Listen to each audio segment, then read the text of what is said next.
ஆண்டவரும் இரட்சகருமாகிய இயேசு கிறிஸ்துவின் பரிசுத்தம் உள்ள நாமும் இந்த நல்ல காலை பொழுதிலும் நம் நடுவில் மகிமை அடைவதாக. சிஏ வாலிபர் முகாமுக்காக நான் கர்த்தரை ஸ்தோத்திரிக்கிறேன்.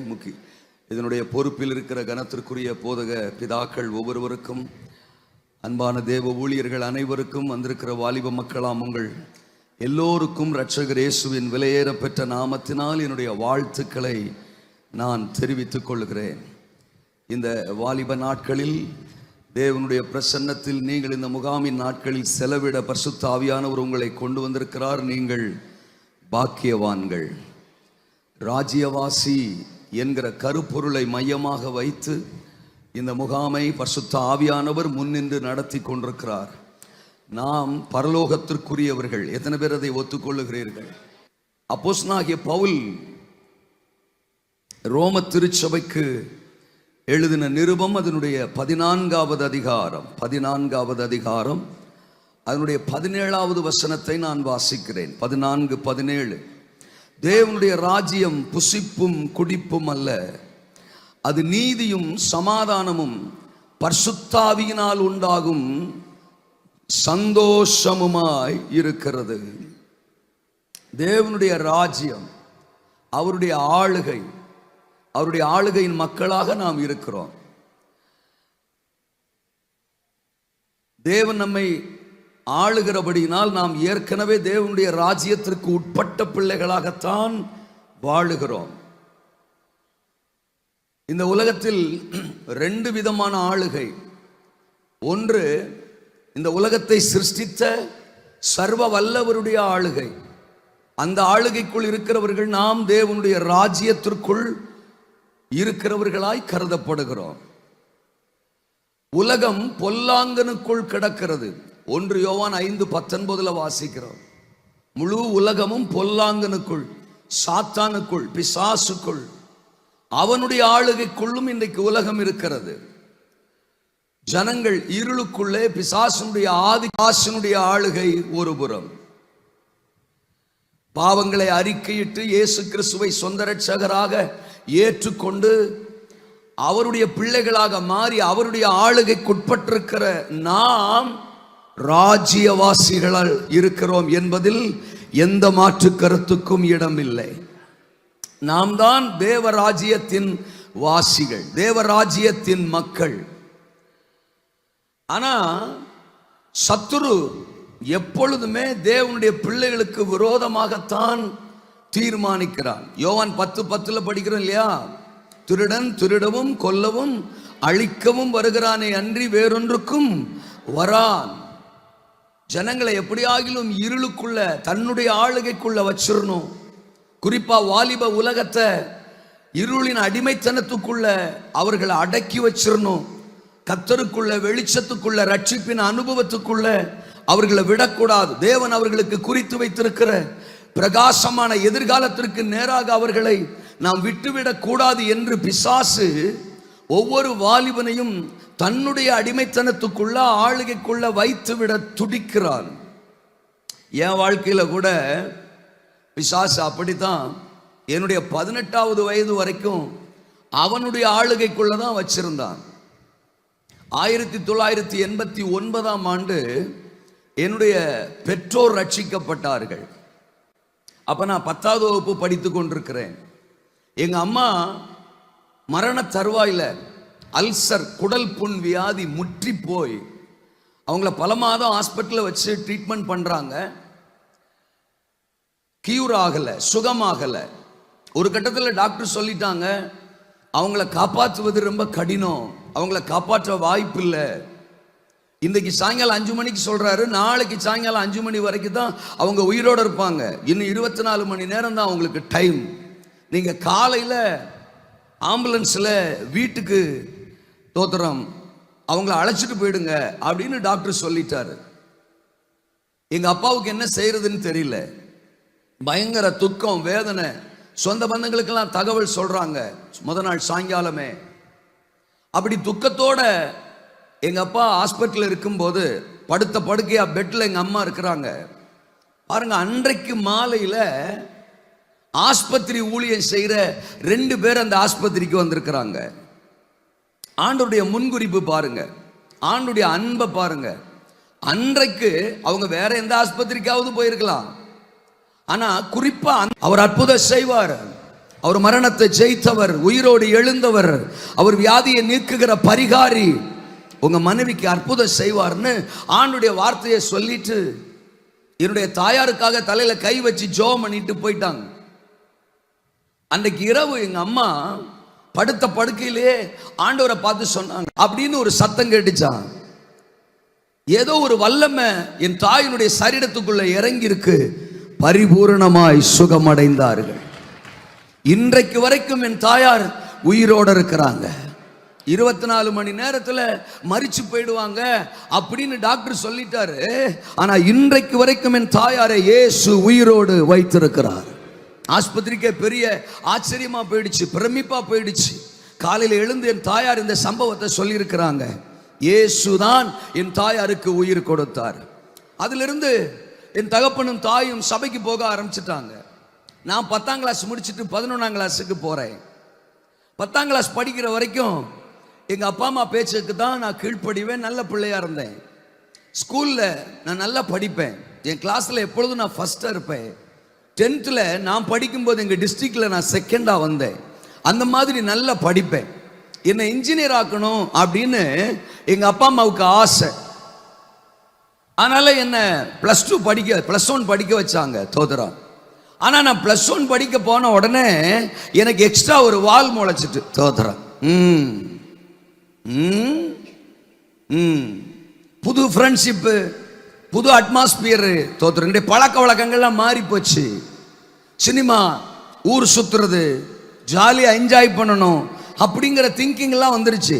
படிப்பு மேல எனக்கு இன்ட்ரெஸ்ட் இல்லை. எங்க அப்பா அம்மா சர்ச்சுக்கு போக ஆரம்பிச்சாங்களா, என்னையும் சர்ச்சுக்கு கூட்டு போவாங்க. எனக்கு சர்ச்சுக்கு போறதுல இன்வால்மெண்ட் இல்லை. ஆரம்ப ஜபத்தில் போய் உட்காந்துருப்பேன். ஷார்ட்டா பண்ணா பரவாயில்ல, சிலர் ஆரம்ப ஜபம் பண்றதுக்கு சான்ஸ் கொடுத்தா 10 நிமிஷம் பண்றது. இந்த கேப்ல நான் பாட்டுக்கு எந்திரிச்சு போயிடுவேன். கண்ணை திறந்து பார்த்தா நான் இருக்க மாட்டேன். பெரிய பிரச்சனையா இருக்கும். சாயங்காலம் ராத்திரி 10 மணி 11 மணிக்கு தான் வீட்டுக்கு வருவேன். இப்படி 2 வருஷம் போச்சு. எங்க பாஸ்டர் என்னை பலமுறை வந்து சந்திப்பாரு. எங்க சர்ச்சில் இருக்கிற வாலிப அண்ணன்மார்கள் என்னை பலமுறை வந்து சந்திப்பாங்க. எங்க பாஸ்டரை கண்டாலே எனக்கு பிடிக்காது. எங்க சர்ச்சில் இருக்கிற யாரை பார்த்தாலும் பிடிக்காது. எங்க அப்பா அம்மா சர்ச்சுக்கு வராங்கன்னா அவங்களோட விட்டுற வேண்டியதானே, என்னை ஏன் போட்டு படாத பாடு படுத்துறீங்க அப்படின்னு நான் நேருக்கு நேராகவே கேட்டிருக்கிறேன். பயங்கரமா பிரச்சனை பண்ணுவேன். இப்படியே போய்கிட்டு இருந்துச்சு. +2 எக்ஸாம் எழுதி முடிச்சேன். பாஸ் ஆவேங்கிற நிச்சயம் எனக்கு சுத்தமா கிடையாது. எங்க அப்பா ரொம்ப வைராக்கியமானவர். +2 எக்ஸாம் முடிச்ச மறுநாள் ஒரு தகர பெட்டியில என் துணிமணிலாம் எடுத்து வச்சு பெட்டியை தூக்கி ரோட்டில் போட்டாரு. ஏண்டா, உங்க அம்மா உயிரோடு இருக்கிறதுக்கு காரணம் யாருன்னு உனக்கு தெரியும். நம்ம சாப்பிட்றமே அந்த ஒரு சோத்து பருக்கினுடைய அருமை உனக்கு தெரியும். நம்ம குடும்பம் இன்னைக்கு குடும்பமா இருக்குன்னா அதுக்கு காரணம் யாருன்னு உனக்கு தெரியும். இயேசுதான் நம்மளை வாழ வச்சிருக்கிறாரு, உங்க அம்மாவுக்கு உயிரை கொடுத்திருக்கிறாரு, நமக்கு சோறு போட்டு வச்சிருக்கிறாரு. அந்த இயேசுவுக்கு உனக்கு இடம் இல்லையா? உன் வாழ்க்கையில இடம் இல்லையா? சுத்திக்கிட்டு திரியா? இயேசு இல்லைன்னா இந்த வீட்டில் உனக்கு இடம் இல்லை. இந்த பாரு, உன் பெட்டி ரோட்ல கிடக்கு. இயேசு வேணும்னா பெட்டியை தூக்கிட்டு உள்ளவா, இல்லைன்னா நீ எங்க வேணாலும் போய்க்க, எனப்பத்துக்கு அதை பத்தி பிரச்சனை இல்லைன்ட்டாரு எங்க அப்பா. பயங்கரமான டெரருங்க தோத்தரா. இன்னைக்கு வரைக்கும் வயசு 80 ஆகுது தோத்தரா. அந்த நல்ல தகப்பனுக்காக நான் ஆண்டவருக்கு நன்றி சொல்லுகிறேன். உடனே பெட்டியை கையில தூக்கிட்டு பக்கத்து வீட்டுலாம் பஞ்சாயத்து கூப்பிட்டேன் தோத்துறான். இங்க பாருங்க, இந்த மாதிரி பெட்டியை தூக்கி போட்டார் எங்க அப்பான்னு. எங்க அப்பாட்ட வந்து சொன்னாங்க, ஏன்னா அப்ப சாமி பக்தி இருக்க வேண்டியதான், நீங்க பெரியவங்க சர்ச்சுக்கு போங்க, விட்டுருங்க. வாலிப பிள்ளை அவன் எப்பயாவது வந்துட்டு போறான், அவனுக்கு போய் இப்போ கட்டாயப்படுத்தி பெட்டியை தூக்கி ரோட்ல போட்டீங்களே அப்படின்னு எனக்கு சப்போர்ட் பண்றாங்க. எங்க அப்பா சொன்னாரு, என் சொந்த பிள்ளைன்னு கூட பார்க்காம பெட்டியை தூக்கி ரோட்ல போட்டிருக்கேன். ஆமா, உங்ககிட்ட பேசுறதுக்கு எனக்கு தோத்துறான், ஆமா அவசியம் இல்லைன்ட்டாரு. ஆனாலும் உங்க அப்பா கிட்ட ஒன்றும் பேச முடியாதுன்னு அவங்க போயிட்டாங்க. நான் ஒரு கையில பெட்டியை தூக்கிட்டு அப்படி வலது கையில அப்படி கையை நீட்டி எங்க அப்பா கிட்ட சொல்றேன், ஏசு இல்லாம நான் வாழ்ந்து காட்டுவேன் அப்படின்னு சொல்லிட்டு பெட்டியை தூக்கிட்டு போயிட்டேன். தூரத்துல எங்க சொந்தக்காரங்க இருந்தாங்க, வயசான தாத்தா பாட்டி, அவங்கள்ட்ட போயிட்டேன். எங்க அப்பா அம்மா சர்ச்சுக்கு போயிட்டாங்க. அல்லேலியாவில் போய் சேர்ந்துட்டாங்க, பெந்தகோஸ்தே சபைக்கு போயிட்டாங்க, ஞானசானமெல்லாம் எடுத்துட்டாங்க. பாருங்க, எங்க தாத்தா சொன்னாரு, நீயாவது தப்பிச்சு வந்தேடா, நல்ல உள்ளடா, நீ நம்ம குடும்பமானத்தை காப்பாத்துறதுக்கு நீ ஒருத்தனாவது இருந்தேடா, சூப்பர்ரா அப்படின்னு எங்க தாத்தா என்னை சேர்த்துக்கிட்டாரு. ஒன்ன நாங்க இன்ஜினியர் ஆக்கிறோம்டா அப்படின்னு பார்த்தா +2ல நான் தான் ஃபெயில் ஆயிடுவேன்லன்னு நினைச்சேன். எங்க அம்மா அப்பா பண்ண ஜெபமோ என்னமோ தெரியல, பாடுற மார்க்கில் பாஸ் ஆனேன். அதை வச்சுட்டு ஒருத்தர் இன்ஜினியரிங் காலேஜில் சீட்டு கொடுக்க மாட்டான், தோத்துறான். அதனால எங்க தாத்தா பார்த்தாரு, 10ஆம் கிளாஸ் மார்க்கை வச்சு பாலிடெக்னிக்கில் சேர்த்தாரு. இவனை எப்படி ஆக்கிடணும் இன்ஜினியரான்னு பாலிடெக்னிக்கில் கொண்டு போய் சேர்த்தாரு. நல்லா என்ன படிக்க வைக்கணும்னு ஆசைப்பட்டாரு. ஒரு சைக்கிள் வாங்கி கொடுத்தாரு. அந்த சைக்கிளில் தான் பேக்கை தூக்கி வச்சுட்டு நான் காலேஜுக்கு போகிறது வர்றது. காலையில் சாப்பாடெல்லாம் செஞ்சு கொடுத்துருவாங்க. நான் கிளம்பி காலேஜுக்கு போகிற மாதிரி போவேன். பையன் பள்ளிக்கூடம் தான், காலேஜுக்கு தான் போகிறான், நல்லா படிக்கிறான்னு அவங்களுக்கு பெரிய சந்தோஷம். நான் கொண்டு போய் எங்கேயாவது புத்தக மூட்டையை போட்டு ஊரை சுற்றிட்டு என்னால் முடிஞ்சால் ஏதாவது சினிமா கினிமா பார்த்துட்டு சாயங்காலம் போல் அப்படியே காலேஜிலேருந்து வீட்டுக்கு வர்ற மாதிரியே வருவேன். ஒரு 2 மாதம் கழித்து காலேஜிலேருந்து கார்டு வந்துட்டு, போஸ்ட் கார்டு, தோத்துறான் வீட்டுக்கு வந்திருக்கு, உங்கள் பையன் ஒழுங்காக காலேஜுக்கு வர்றதில்ல, வந்து சட்டி வீட்டை வாங்கிட்டு போயிருங்க அப்படின்னு எங்கள் தாத்தா சொல்லியிருக்காரு. ஆமாம், நான் சாயங்காலம் வரும்போதே சொன்னார், எப்பா இங்கே வர்றா கார்டு ஒன்று வந்திருக்கு, அட்ரஸை மாற்றி போட்டிருக்காங்கடா, நம்ம ஊர்லேருந்து 4-5 பையன் படிக்கான்ல, அதில் வேற ஏதோ வீட்டுக்கு போக வேண்டியது நம்ம வீட்டுக்கு வந்திருக்குடா, பாடுறா நீ நல்ல உள்ள படிக்கிற உள்ள ஓம் பேரை போட்டு சட்டி வீட்டை வாங்கிட்டு போங்கன்னு அனுப்பி விட்டுருக்குறாங்க அப்படின்னு சொல்கிறார். அப்புறம் ஒரு 2 மாதம் கழிச்சு பார்த்தா திரும்பவும் கார்டு வந்திருக்கு. என்னடா இது பழையபடியும் வந்திருக்க, போய் காலேஜில் பார்த்துருவோம்னு எங்கள் தாத்தா போனால் அந்த பையன் அங்கே இல்லை. அந்த பையன் நான் தான், தோத்துறோம். அவன் காலேஜில் இல்லையா, மாட்டிக்கிட்டான். சாயங்காலம் போல் வீட்டுக்கு வந்தால் பெரிய பஞ்சாயத்து ஆகிப்போச்சு. ஒன்று நாங்கள் நம்பி காலேஜுக்கு அனுப்பிச்சா நீ காலேஜ் பக்கமே போறது இல்லையாமே அப்படின்னு எந்த அளவுக்கு என்ன நேசிச்சாங்களோ அந்த அளவுக்கு என்ன வெறுக்க ஆரம்பிச்சுட்டாங்க, பகைக்க ஆரம்பிச்சுட்டாங்க, தூக்கி எறிஞ்சிட்டாங்க. என்னை நேசிக்க யாரும் இல்லாத ஒரு நிலைக்கு நான் தள்ளப்பட்டேன். ஃப்ரெண்ட்ஸ் எல்லாம் என்னை கைவிட்டாங்க. பசங்க இருந்தா தானே ஒட்டுவாங்க. பல சமயம் எதுவுமே எனக்கு இல்லை, மனித அன்பு இல்லை, நட்பு இல்லை, யாரும் என்னை ஏத்துக்க மாட்டாங்க. தங்குறதுக்கு இடம் இல்லை, சாப்பிட்றதுக்கு வழி இல்லை, படுத்து தூங்குறதுக்கு இடம் இல்லை. ஆனா எங்க அப்பாவும் அம்மாவும் அங்க எனக்காக உபவாசம் பண்ணி ஜெபிக்கிறாங்க.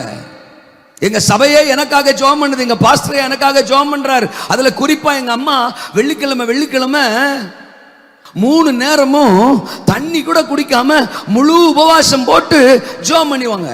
அப்படி ஜெபம் பண்ணும்போது என்ன சொல்லுவாங்களாம், விரல் விட்டு சவால் விட்டுட்டு போயிருக்கான் ஆண்டவரே, நீங்க இல்லாம வாழ்ந்து காட்டுவேன்னு. இல்ல இல்ல இல்ல, நீங்க இல்லாம ஒரு நிமிஷம் கூட அவனால வாழ முடியாதுன்னு சொல்றவனா மாத்தி கொண்டு வரணும் ஆண்டவரே. இப்பதானே போன் எல்லாம், அப்ப எல்லாம் எந்த கான்டாக்டும் இல்லை. தோத்திரம், நான் தூரத்தில் இருக்கிறேன். அவங்க ஜெபம் இங்க வேலை செய்து பாருங்க. நான் எதையெல்லாம் நம்பினோ அதெல்லாம் என்னை விட்டு போயிடுச்சு. படிப்பு என்னை விட்டு போயிடுச்சு, ஃப்ரெண்ட்ஸ் என்னை விட்டு போயிட்டாங்க, எனக்கு பாசம் காட்டுன உறவுகள் என்னை விட்டு போயிட்டாங்க. சொந்தக்காரங்க வீட்டுக்கு போனேன்னா அண்ணன் மேக வந்திருக்கிறான்னு கூப்பிடுவாங்க, ஏத்துக்குருவாங்க. நல்ல ஒரு கறி குழம்பு வச்சு சாப்பாட்டை கொடுத்து, ஆமா ஒரு 50 ரூபா காசை கொடுத்து உடனே சித்தப்பா கூப்பிட்டாரு அப்படின்னு அனுப்பி விட்டுருவாங்க. சித்தப்பா வீட்டுக்கு போனால் அதே மாதிரி சோறு, அதே மாதிரி 50 ரூபா காசு, உன்னை மாமா வீட்டில் கூப்பிட்டாங்க அப்படின்னு அனுப்பிடுவாங்க. என்னடா அது ஒரே கவனிப்பா இருக்கு, ஆனால் உடனே சித்தப்பா விடும் மாமா விடுன்னு அனுப்பிடுறாங்களே அப்படின்னு யோசித்தேன். கடைசியில் பார்த்தா தான் தெரியுது, இந்த பையலை வீட்டில் வச்சிருந்தோம்னா நம்ம பிள்ளைகளை வீணாக்கிடுவான், அதனால சோத்தை போட்டு காசை கொடுத்து அவனை கிளப்பி விட்டுருங்க அப்படின்னு அவங்களா ஒருத்தர் பேசிக்கிறது. எங்க தாத்தா பாட்டி வாழ்க ஒரு கிராமத்தையே ரெடி பண்ணி வச்சிருந்தாங்க. அதனால கொஞ்ச நாளைக்கு எனக்கு வண்டி ஓடிச்சு. தோத்துறான், அந்த சித்தப்பா வீட்டில் 2 நாள், இந்த சித்தப்பா வீட்டில் 2 நாள், இந்த பெரியப்பா வீட்டில் 2 நாள், அத்தை வீட்டில் 2 நாள், இப்படி ஓடிச்சு. தாத்தா பாட்டி வாழ்க. அப்புறம் அதுவும் முடிஞ்சு வச்சா என்ன ஏத்துக்கிறதுக்கு யாருமே இல்லை, சேர்த்துக்கிறதுக்கு யாருமே இல்லை. புறக்கணிக்கப்பட்டேன், தூக்கி எறியப்பட்டேன், அநாத மாதிரி, எல்லாம் இருந்தும் அநாத மாதிரி மாறிட்டேன். சாப்பாட்டு கூட வழி இல்லை. அந்த வயசுலயே இந்த டிராக்டர்ல வயல்வெளியில குப்பையை ஏத்தி கொண்டு போய் போடுவாங்க. அந்த வேலையில என்னை சேர்த்துக்கங்கன்னு போய் சேர்ந்தேன். அதுல கூட நீ சரிப்பட்டு வரமாட்ட, இந்த வேலையில நீ செஞ்சுக்கிற மாட்ட அப்படின்னு என்னை சேர்த்துக்கிற மாட்டாங்க. எல்லாராலையும் புறக்கணிக்கப்பட்டு சாப்பாட்டுக்கு வழி இல்லாம எங்கெங்கயோ படுத்து கிடந்திருக்கேன். அநாத மாதிரி இருந்திருக்கேன். பைத்தியம் பிடிச்ச மாதிரி ஆயிடுச்சு. எதையெல்லாம் நம்பணுமோ எல்லாம் போயிடுச்சு. உலகத்தையும் உலகத்தின் சிற்றின்பங்களையும் பெருசுபடுத்தணுமே. ஆனா இன்னைக்கு எல்லாரும் என்ன மூஞ்சிக்கு முன்னால காரி துப்புவாங்க. அந்த தகப்பனுக்கு நீ பிள்ளையா, அந்த குடும்பத்தில் நீ பிள்ளையா, நீ எல்லாம் உசுரோடு இருக்கிறதுக்கு செத்து போயிடலாம், உன்னால ஒரு பிரயோஜனம் இல்லை, குடும்பத்தோட பேரை கெடுத்துட்ட, உன்னை படிக்க வச்சோம் தாத்தா பேரை கெடுத்துட்டேன் அப்படின்னு எல்லாரும் என்ன கேவலமா கீழ்த்தரமா அவமானமா நிந்திச்சு பேசுவாங்க. என்னால ஜீரணிக்கவே முடியாது. ஒரு நாள் என்னுடைய எதிர்காலம் பெரிய கேள்விக்குறி. என்னை சுத்தி ஒரு பெரிய இருள். என்னால சகிக்க முடியல, என்னால தாங்கிக் கொள்ள முடியல. தனியா ஒரு இடத்துல இருந்து பயங்கரமா அழுகிறேன். அப்ப என் மனசுல, உள் மனசுல ஒரு சத்தம், நீ இருக்கிறதுக்கு செத்து போயிடலாம், நீ இருக்கிறதுக்கு செத்து போயிடலாம், தற்கொலை பண்ணி செத்துரு அப்படின்னு. பார்த்தேன், ஒரு கயரை தேடி எடுத்தேன், ஒரு மரத்துல தொங்கிடலாம் செத்து போயிடலான்னு முடிவு பண்ணி எந்த இடத்துல சாகலான்னு ஒரு இடத்தை செலக்ட் பண்ணிட்டேன். இன்னும் ஒரு 5 நிமிஷம் 10 நிமிஷம் நான் சாக போறேன்.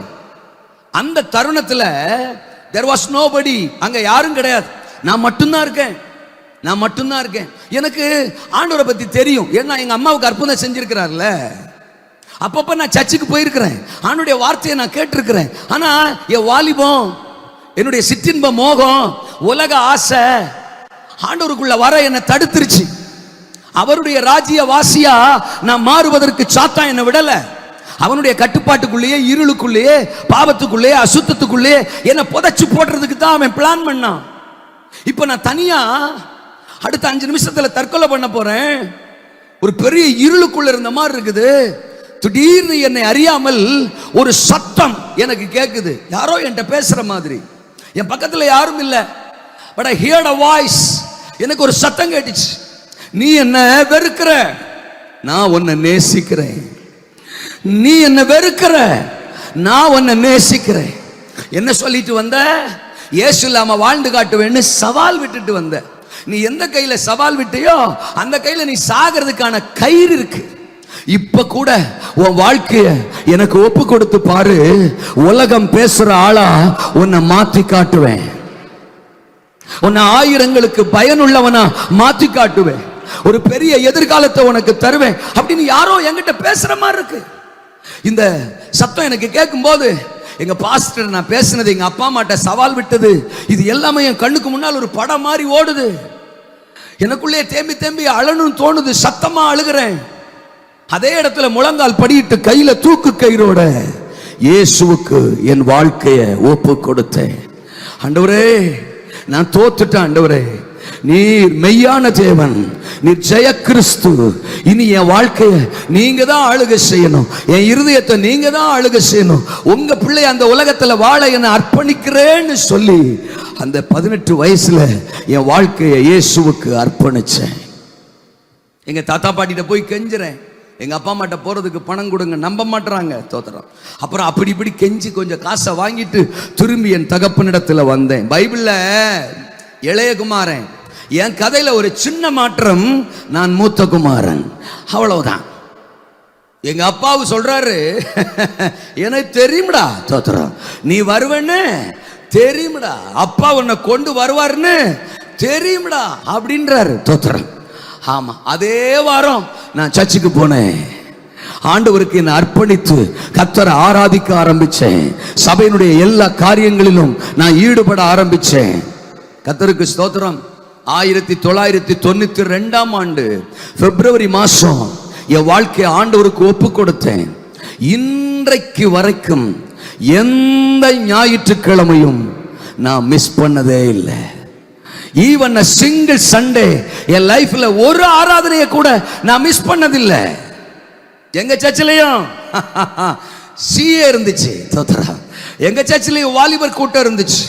வாலிபர் கூட்டத்திற்காக நான் கர்த்தரை மகிமைப்படுத்துகிறேன். என் வாழ்க்கையில மறக்க முடியாத ஒன்று சிஏ. ஏன்னா என்னை உருவாக்குனது, என்னை வளர்த்தது, என்னை எழுப்பினது, என்னை பலப்படுத்தினது, என்னை உற்சாகப்படுத்தினது, என்னை வசனத்தின் ஆழத்துக்குள்ள கொண்டு போனது, என்னை ஒரு பிரசங்கியாளனா மாற்றினது, ஆத்தும பாரமுள்ளவனா மாற்றினது, ஊழியன் ஆக்குனது, உபயோகப்படுத்த என்னை பயிற்றுவித்தது, எல்லாம் எல்லாம் எல்லாம் எல்லாம் சிஏ. வாலிபர் கூட்டம், வாலிபர் கூட்டம். எங்க சர்ச்சில் நடக்கிற வாலிபர் கூட்டத்தில் ஒரு நாள் நான் மிஸ் பண்ண மாட்டேன். அன்னைக்கு மாசத்துக்கு ஒரு முறை அந்த சிஏ எங்க சர்ச்சில் நடக்கும். நான் ஜூனியரு, எங்க சர்ச்சில் நிறைய சீனியர்ஸ் எல்லாம் இருப்பாங்க, எங்க அண்ணன்மாரு அக்காமாரு சர்ச்சில் இருப்பாங்கல்ல. ஆமா, நான் அவங்களோட சேர்ந்து யூத் மீட்டிங்ல பங்கு பெறுவேன். அப்போ பாட்டு பகுதி இருக்கும், பிரசங்க நேரம் இருக்கும், அப்புறம் நம்முடைய தாளந்துகளுக்கு வாய்ப்பு கொடுக்கிற நேரங்கள் இருக்கும். எல்லாத்துக்கும் மேல குயிஸ் ப்ரோக்ராம் இருக்கும். தோத்திரம், ஏதாவது ஒரு புத்தகத்தை படிச்சுட்டு வர சொல்லுவாங்க. இப்போ எப்படி நடக்குதுன்னு உங்களுக்கு தெரியும். ஒரு புத்தகத்தை படிச்சுட்டு வர சொல்லுவாங்க, 25 கேள்வி கேட்பாங்க. தோத்துறாங்க. ஆமா, ஒன் வேர்டு கொஸ்டின் 25 கொஸ்டின் கேட்பாங்க. சரியா பதில் சொன்னா 1 மார்க்கு, தப்பா பதில் சொன்னா -1 மார்க். தோத்துறோம். நான் வாலிபர் கூட்டத்துக்குள்ள போகும்போது நிறைய பேர் -20, -30, -40 எடுத்து வச்சிருப்பாங்க. ஆரம்பத்தில் நான் அதை பார்த்து சிரிச்சிருக்கேன். அப்புறம் போக போக எனக்கு விவரம் தெரிஞ்ச பிறகுதான் புரிஞ்சுக்கிட்டேன், என்னதான் மைனஸ் எடுத்திருந்தாலும் எங்க சபையில் இருந்த வாலிபர்களுக்குள்ள இருந்த ஆர்வம் இருக்கு பாருங்க.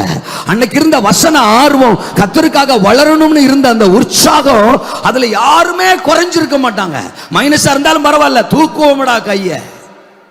கேள்வி கேட்ட உடனே கையை முதல்ல தூக்கணும். யார் முதல்ல தூக்குறாரோ அவர் பதில் சொல்லணும். பார்த்தேன். நான் யூத் மீட்டிங்கு போய் ஒரு மாசம் 2 மாசம் அப்படி கொஞ்சம் டல்லா இருந்துச்சு. ஏன்னா அப்போ பைபிள் எனக்கு ஆழமா தெரியாது, நான் படிக்கல. இப்போ 2 மாசத்துக்கு பிறகு நான் பலிபீடத்தில் நின்று சொல்றேன், ஒவ்வொரு சிஎலையும் ஒவ்வொரு மாசமும் குறைஞ்சது 20 எடுப்பேன். சில மாசம் 22 எடுப்பேன். சில மாசம் ரேரா 25 தட்டி தூக்குவேன் நான். எனக்கு 18 உள்ள வந்துட்டேனா, என் வாழ்க்கையில எல்லா அடிமைத்தனத்திலையும் கிடந்தனா, எல்லாத்துலயும் தோத்துட்டனா, எல்லாம் என்ன கைவிட்டுருச்சா, எல்லாம் என்ன ஏமாத்திருச்சா, கடைசியில தற்கொலைக்கு தானே தள்ளிச்சு உலகத்தின் காரியம். இந்த சூழலில் இருந்தும் என்ன தூக்கி எடுத்துச்சா கர்த்தருடைய அன்பு. அவரை வேணான்னு மறுத்தும், அவரை வேணான்னு வெறுத்தும், பாஸ்டருக்கு விரோதமா பேசியும், என்னென்னமோ காரியம் செஞ்சும் அத்தனை பாவத்தையும் மன்னிச்சு என்னை அணைச்சு முத்தம் கொடுத்துச்சா ஆண்டவருடைய அன்பு. அதனால் அந்த அன்பு எனக்கு மிகவும் பெருசா மாறிட்டு, இனி வாழ்ந்தா அவருக்காக மட்டும்தாண்டா வாழணும் அப்படிங்கிற ஒரு எண்ணம்.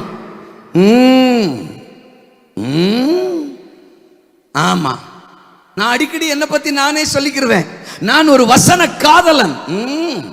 பைபிள்னா எனக்கு உயிர். அப்போஸ்தலர் நடவடிக்கைகளை படிச்சுட்டு சொல்லுவாங்க, 28 அதிகாரம் கேள்வி கேட்க தொடங்கும் போதே நான் கேள்வி கேட்கறதுக்கு முன்னாடியே கையை தூக்கிடுவேன். தோத்துறோம். அவர் கேள்வி கேட்கறதுக்கு முன்னாடியே அங்க பெரிய சண்டைக்காடா இருக்கும். ஆமா, வாலிபர் தலைவர்கிட்ட சொல்லுவாங்க, பிரதர் நீங்க இன்னும் கேள்வியை கேட்கல, அவர் அதுக்குள்ள கையை தூக்குறாரு பிரதர் அப்படின்பா. அவர் என்ன சத்தம் போடுவார், கீழே போடுங்க, கீழே போட்டுருவேன். தோத்துறோம். அப்புறம் கேள்வி கேட்பாரு, 4 பேர் தப்பா சொல்லுவாங்க, அப்புறம் நான் கரெக்டா சொல்லுவேன். நீங்க கூட கேட்கலாம், அது என்ன நீங்க கேள்வி கேட்கறதுக்கு முன்னாடியே கையை தூக்குறீங்க, எப்படி தூக்குறீங்க? இப்படித்தான். தோத்துறோம். அதாவது அப்போஸ்தலர் 28 அதிகாரத்தில் படிச்சுட்டு சொல்லியிருப்பாங்களா, அந்த ஒரு மாசமே என் வேலை என்ன தெரியுமா, காலையிலேருந்து சாயங்காலம் வரைக்கும் அந்த அப்போஸ்தலர் 28 அதிகாரத்தையும் படிச்சு உள்ள கட கட கட கட கடன்னு இருக்கிருவேன். ஃபுல்லா மனப்பாடம் பண்ணிடுவேன். இருக்கீங்களா?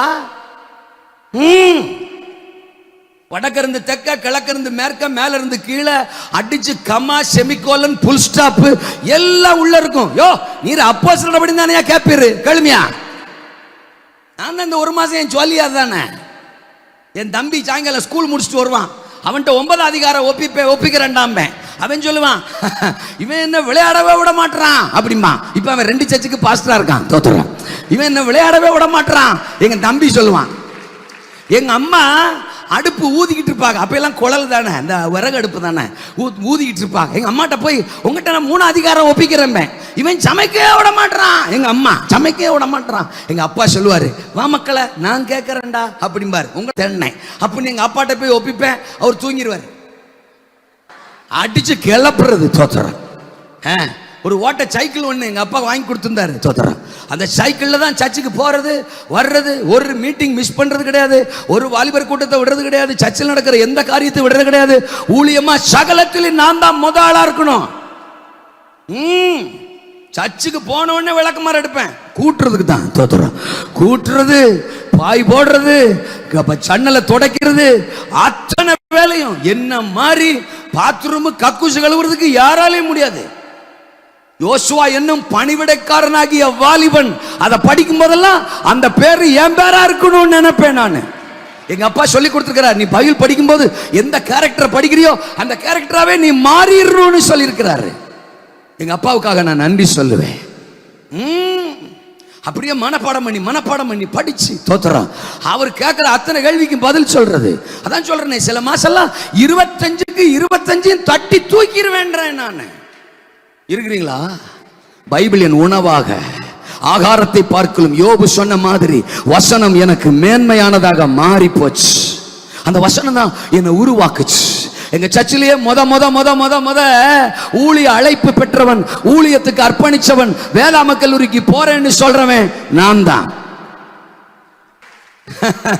எங்க பாஸ்டருக்கு என்ன பார்த்தா ரொம்ப சந்தோஷம். சில சமயம் என் பாஸ்டர் என்ன பார்த்து சொல்வாரு, உன்னை பார்த்தா பிரசங்க நேரத்தில் பாயிண்ட் வருதுடா.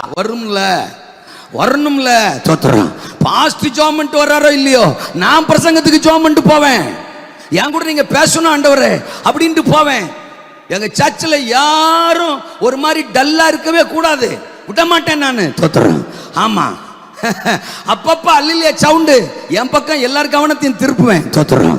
எங்க சர்ச்சில் நான் நிரந்தரமா ஒரு இடத்துல உட்கார மாட்டேன். யாரா தூங்கு மூஞ்சி, யாரா கொட்டாய் விடுற ஆளு, யாரா சோம்பேறியா இருக்குது, அந்த ஆளு பக்கத்துல தான் போய் உட்காருவேன் நான் தோத்துறோம். முத நாள் சனிக்கிழமையே போய் சபையை கூட்டி அத்தனை வேலையும் செஞ்சு, காலையிலையும் அத்தனை வேலை செஞ்சு தோத்துறோம். கையை கழுவிட்டு வரலான்னு போற கேப்ல கரெக்டா அந்த ஃபேனுக்கு கீழே வந்து உட்காந்துக்கிறது தோத்துறோம். இருக்கிறது 2 ஃபேனு, ஒன்னு எங்க பாஸ்டருக்கு, ஒன்னு எங்களுக்கு தோத்துறோம். நான் கையை கழுவிட்டு வர்றதுக்குள்ள ஃபேனுக்கு கீழே உட்காந்துறது. சரி பரவாயில்ல, அண்ணன் பக்கத்துல அட்ஜஸ்ட் பண்ணியாவது உட்காந்துக்குருவோன்னு உட்காந்து நான் ஆராதிப்பேன். இது பார்த்தா ஃபேன் காத்துல நல்லா கத்திரிக்காய் நிறுத்து போட்டு தோத்துறோம். 1.5 கிலோ 2 கிலோன்னு தூங்கிட்டு இருக்கோம் தோத்துறோம். கண்ணை மூடி தூங்கிட்டு இருக்கும். பார்ப்பேன், ஏற்கனவே இடத்த பிடிச்சிக்கிச்சுன்னு வைத்தறிச்ச வேற தோத்துறோம். இதுல பிரசங்க நேரத்தில் தூக்கமா உனக்கு ஏசு ரத்தம் ஜெயம். பாஸ்டர் எப்ப அல்லேலூயா சொல்லுவாருன்னு வெயிட் பண்ணுவேன். அவர் அல்லேலூயா சொல்லுவார் பாருங்க, அதுக்கு முன்னாடியே நான் எல்லாம் பொசிஷன் எல்லாம் செட் பண்ணி வச்சுக்கிருவேன். அவர் காதுக்கு நேரம் என் வாயை அப்படி திருப்பி வச்சுக்கிட்டு தோத்துறோம். அவர் அல்லேலூயா சொன்ன உடனே அல்லேலூயா இப்படி திருப்பி ஒரு அல்லேலூயா அடிப்பேன் பாரு, காதை கிழிச்சுக்கிட்டு உள்ள பேரு அல்லேலூயா. எங்க பாஸ்டர் முத அல்லேலூயா, நான் 2வது அல்லேலூயா, அவர் 3வது அல்லேலூயா. அப்ப முழிக்கிறவர் தான். அதுக்கு பிறகு அவருக்கு தூங்கணும்னு நினைச்சாலும் தூக்கம் வராது. அதை தாண்டி தூங்கினார்னா கையை கிராஸா அப்படி உயர்த்தி அல்லேலூயா சொல்லுவேன். ஹல்லேலூயா டமால்னு கீழே விழுந்துருவாரு தோத்துறோம். அப்புறம் எழுப்பி விடுறது தோத்துறோம். ஆண்டவர் பார்த்தாரு, இவன் அங்க உட்கார்ந்து இருக்கும் போதே ஆத்துமாக்களை எழுப்புறான், இவனை நம்பி மைக்க கொடுத்தா சபைகளை எழுப்புவான், தேசத்தை எழுப்புவான், என்ன ஊழியக்காரனாவே மாத்தினாரு. எங்க அம்மா தான் என்ன ஊழியத்துக்கு ஒப்பு கொடுத்துட்டாங்களா, அதனால டெய்லி என்ன வீட்டுல நீ ஊழியக்காரனே சொல்லுவாங்க. எங்க பாஸ்டரும் நீ ஊழியக்காரனே சொல்லுவாங்க. எனக்கும் ஊழியம் செய்யறதுல ஆசைதான். ஆனா ஒரே ஒரு பிரச்சனை எனக்கு இருந்துச்சு. என்ன பிரச்சனைனா, அபிஷேகம் எனக்கு இல்லை. ஞானசானம் எடுத்துட்டேன், சர்ச்சுக்கு ரெகுலரா போறேன், எல்லாத்துலயும் பார்ட்டிசிபேட் பண்றேன், but I don't have anointing. அபிஷேகம் எனக்கு இல்லை. எல்லாரும் நல்ல ஆவியில நிரம்புறாங்க, அந்நிய பாஷை பேசுறாங்க.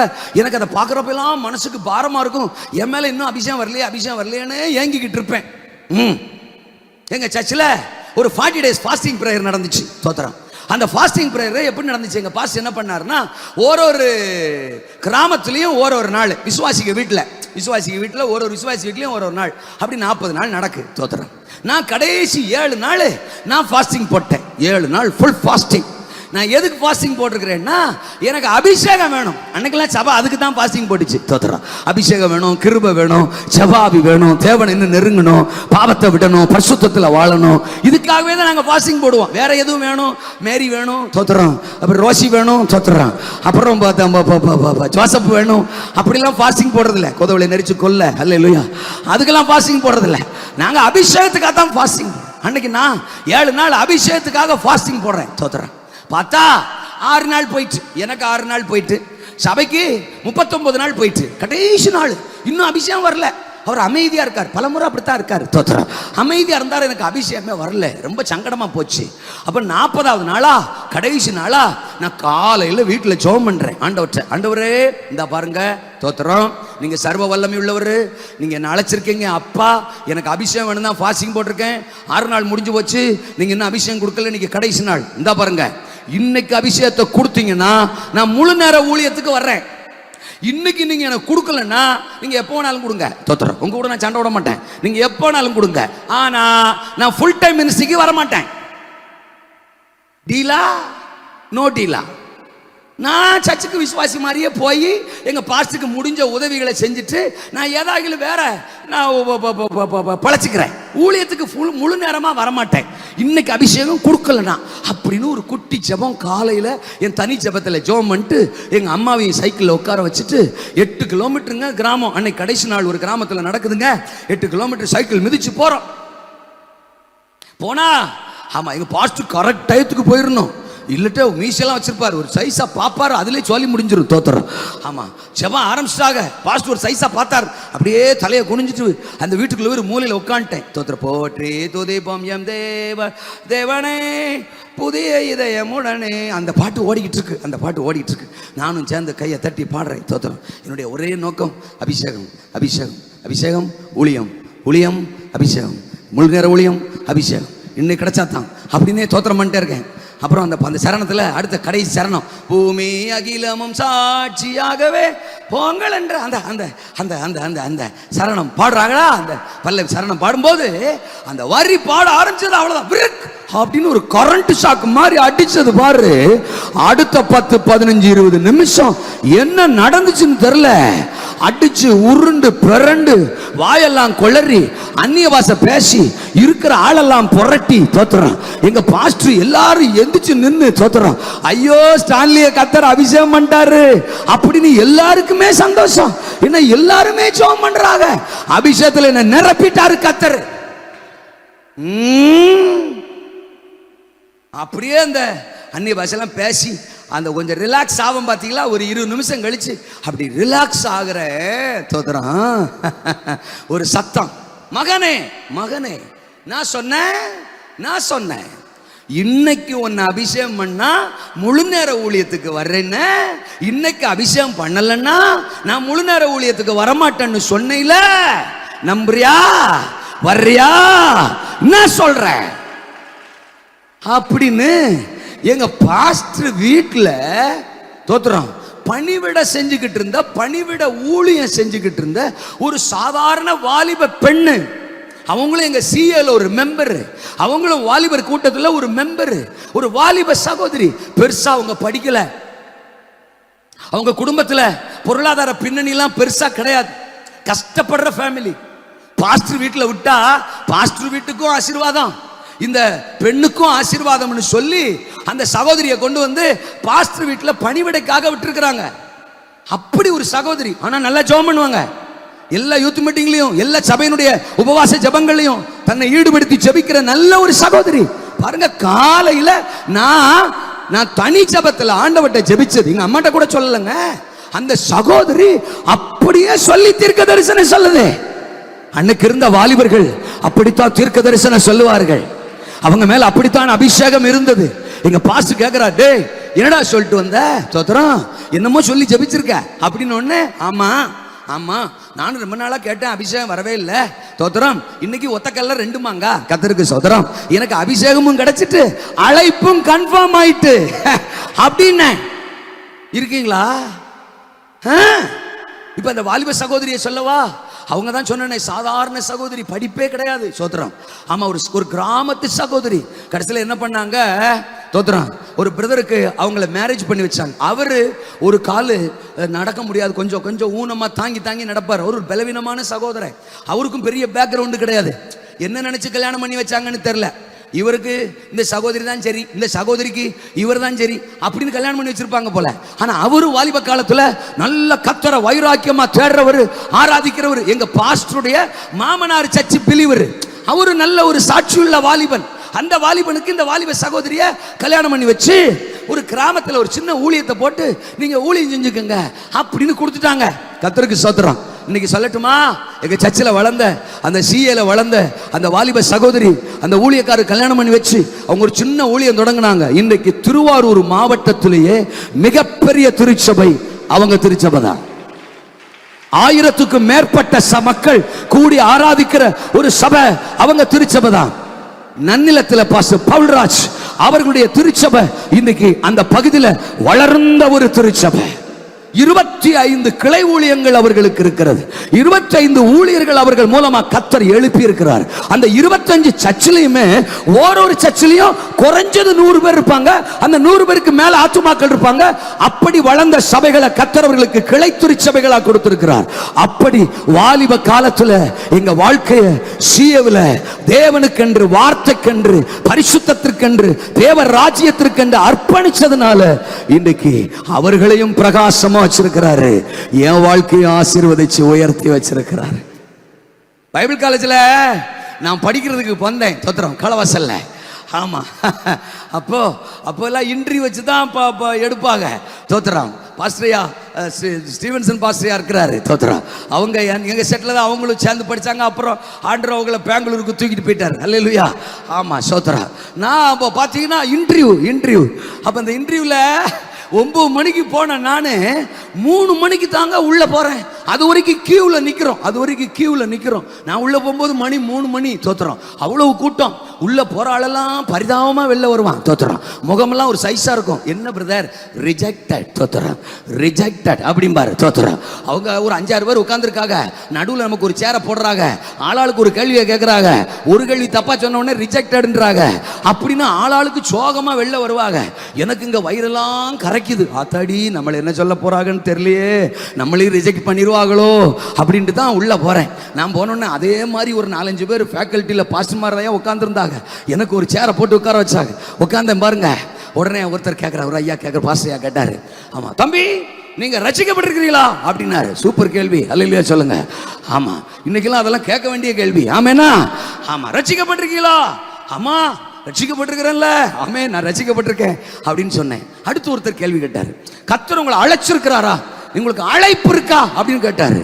ஆமா கர்த்தர் அழைச்சிருக்கிறார். அதை எப்படி சொல்றீங்க? வாயால தான் அப்படி சொல்ல முடியாது. அல்லேலூயா சொல்லுங்க. அப்பா அவங்க பெரிய பாஸ்டர், அவங்கள்ட்ட போய் வாயால தான் சொல்ல முடியுமா? தோத்திரம். ஆமா எப்படி சொல்றீங்க அப்படின்னு உடனே ஒரு குட்டி ஸ்டோரி அப்படின்னு இப்போ உங்கள்ட்ட சொன்ன பாருங்க. இந்த குட்டி ஸ்டோரியை அவங்க கிட்ட சொன்னேன். கர்த்தருக்கு தோத்திரம். இந்த மாதிரி அபிஷேகம் எல்லாம் இருந்துச்சு. நான் காலைல ஜெபம் பண்ணேன், போனேன், கர்த்தர் மேல ஊத்துனாரு அப்படின்னு சொன்ன பாருங்க. அவ்வளவுதான். இன்னொருத்தர் ஒரு கேள்வி கேட்டார். ஸ்டாப். தோத்திரம். No more question, you are selected. தோத்திரம் அப்படின்னு என்ன செலக்ட் பண்ணி உள்ள தள்ளிட்டாங்க. அப்பதான் புரிஞ்சுக்கிட்டேன், அபிஷேகம் ஒரு மனுஷன் மேல இருந்தா அவனை ரிஜெக்ட் பண்ண இந்த உலகத்துல எந்த சக்தியாலே முடியாது.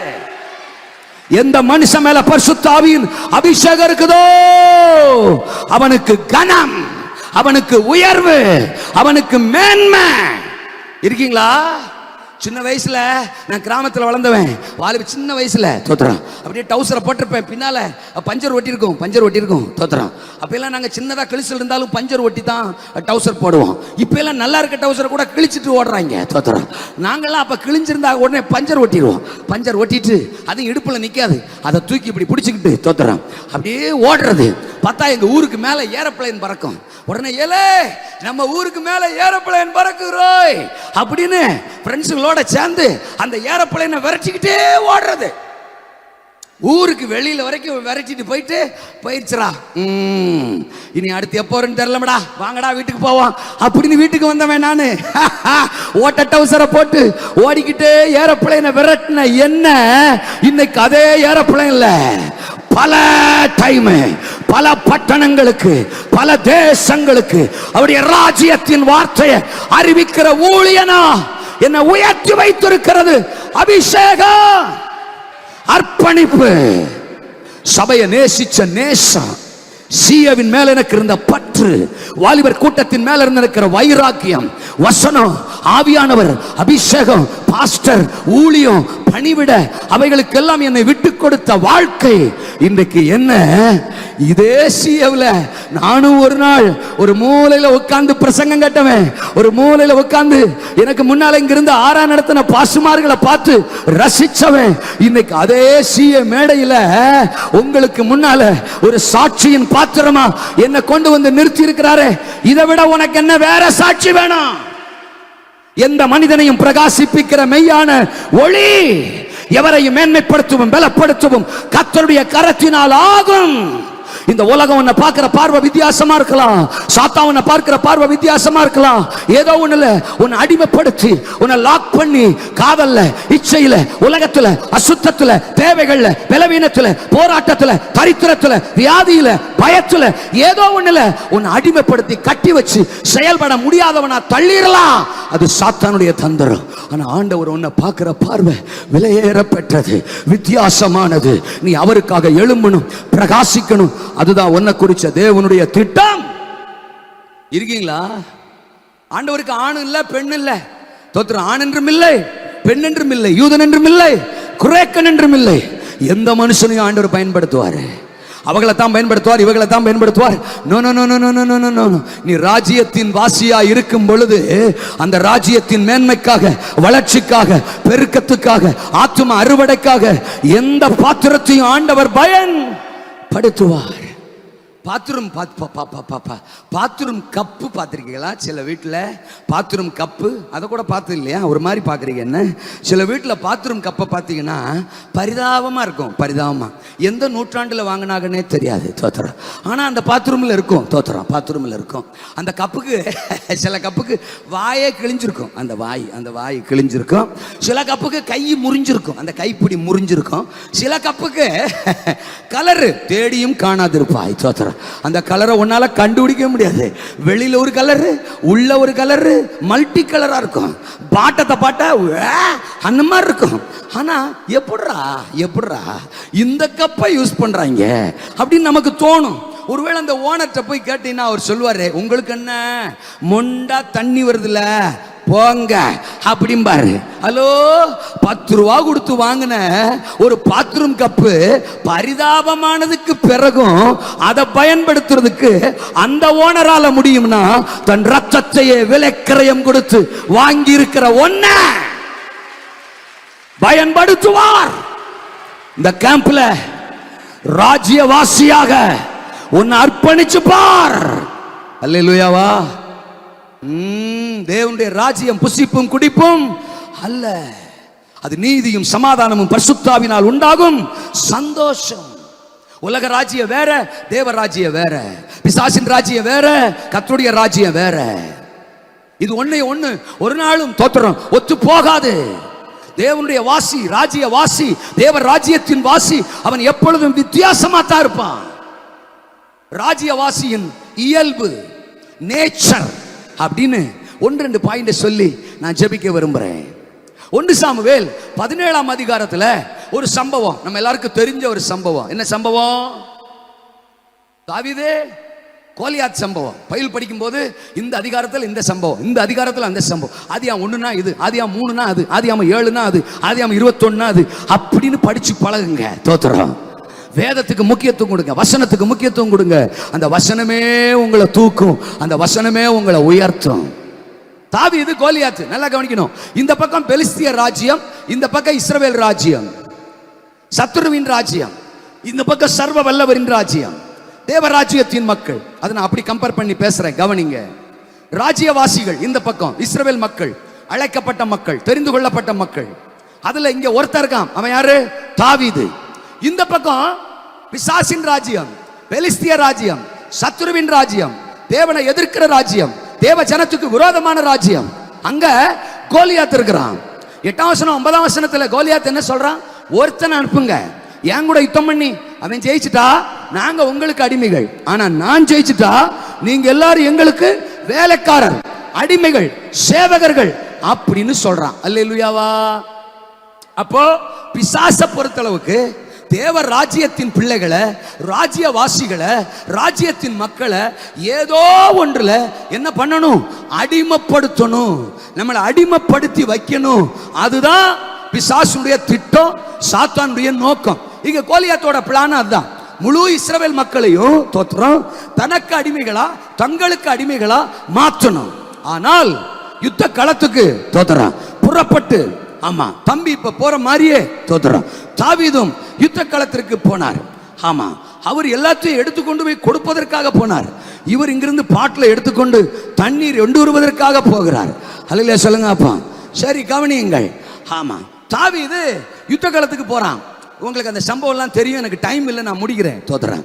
இவன் அங்க போன உடனே அங்க ஏற்கனவே சவுலு, அப்னேரு யுத்த புருஷர்கள் இருக்கிறாங்க. ஆனா அவங்க யாருமே கோலியாத்துக்கு முன்னால நிக்க முடியல. அவன் ஒருத்தன் பயங்கரமா கொக்கரிச்சுக்கிட்டு இருக்கிறான். ஆனா தாவீதால மட்டும் இதை ஜீரணிக்க முடியல. ஏன்னா நான் ஒரு இஸ்ரவேலன், நான் ஒரு அழைக்கப்பட்டவன், நான் ஒரு தேவனை ஆராதிக்கிற பாத்திரம், தெரிந்து கொள்ளப்பட்ட வாலிபன், அபிஷேகிக்கப்பட்ட வாலிபன், கர்த்தரோடு உறவுள்ளவன், கர்த்தரை நேசிக்கிறவன், கர்த்தருடைய பிரசன்னத்துல நிக்கிறவன், அழைப்பையும் அபிஷேகத்தையும் பெற்றவன். நான் ஒரு தேவ ராஜ்யத்தின் வாசி, நான் ஒரு ராஜ்யவாசி, தேவனுடைய தோத்திரம். யுத்த களத்தில் நான் ஒரு யுத்த புருஷன், நான் இதையெல்லாம் ஜீரணிக்க மாட்டேன் அப்படின்னு தாவீது அங்க நிக்கிறான். கோலியாத்தை வீழ்த்துறான். பெரிய ஜெயம் அங்கே உண்டாகுது. இப்போ ஒரு 5 பாயிண்ட மட்டும் சொல்லி நான் ஜெபிக்கிறேன். தோத்துறேன். ராஜ்யவாசியின் இயல்பு. தோத்துறேன். ஆமா, அடிமைத்தனத்தை எதிர்ப்பவன். சொல்லுங்க அந்த வார்த்தைய. ராஜ்யவாசி யாருங்க? அடிமைத்தனத்தை சத்தமா சத்தமா சத்தமா ஆண்டவரே சொல்றவங்களை மட்டும் ஆசீர்வதிங்கப்பா. சொல்லலன்னா 6 மாசத்துக்கு அப்படியே விட்டுருங்கப்பா. இப்ப சொல்றாங்களா பாப்பம்பா. அடிமைத்தனத்தை எதிர்ப்பவன் அவன் தான் ராஜ்யவாசி. அல்ல சொல்லுங்க. இரண்டாவது, ஆத்துமாவில் சோராதவன். சொல்லுங்க.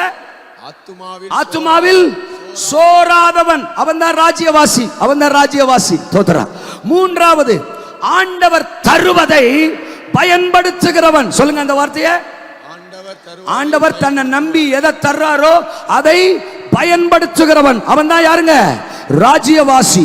ராஜ்யவாசியின் இயல்பு, அவன் பயன்படாம இருக்க மாட்டான், அவன் செயல்படாம இருக்க மாட்டான், அவன் சோம்பேறியா இருக்க மாட்டான். கர்த்தர் தனக்கு எதை கொடுத்திருக்கிறாரோ அதை ராஜ்யத்தின் வளர்ச்சிக்காக பயன்படுத்துவான். கையை உயர்த்துறாமேனா அல்லேலூயாவா. தோத்ரா.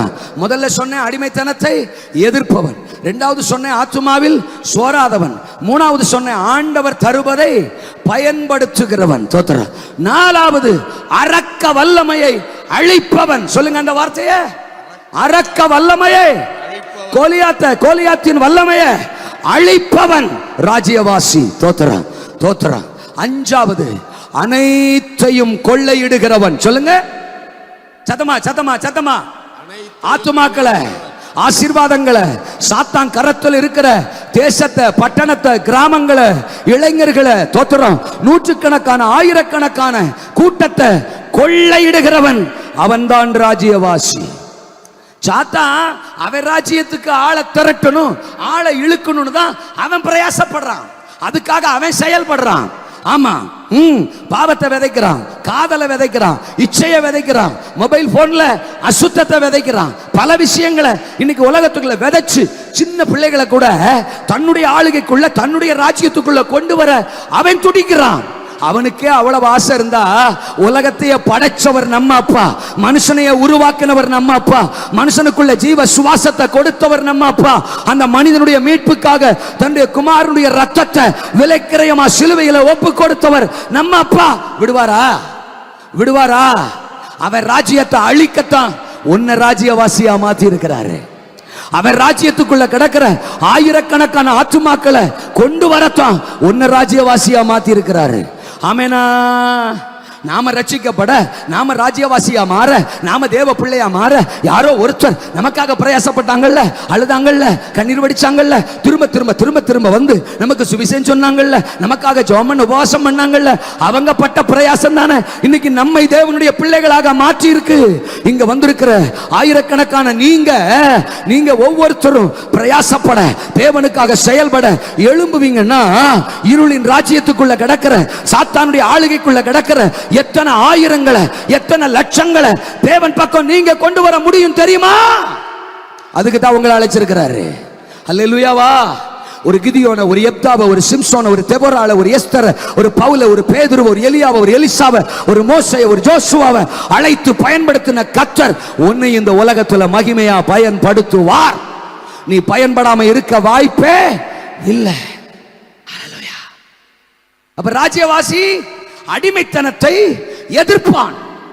அங்க சவுலு, அப்னேரு, யோனத்தானு, மற்ற யுத்த புருஷர்கள்லாம் கோலியாத் வந்து பேசும்போது, ஓஹோ அடாடா, ஓ ஐயோ சிங்களா போணுமா, போங்கூடையா சண்டைக்கா, அத்தாடி சட்னிடா, இவங்க கூட எப்படா சண்டை ஓட முடியும்?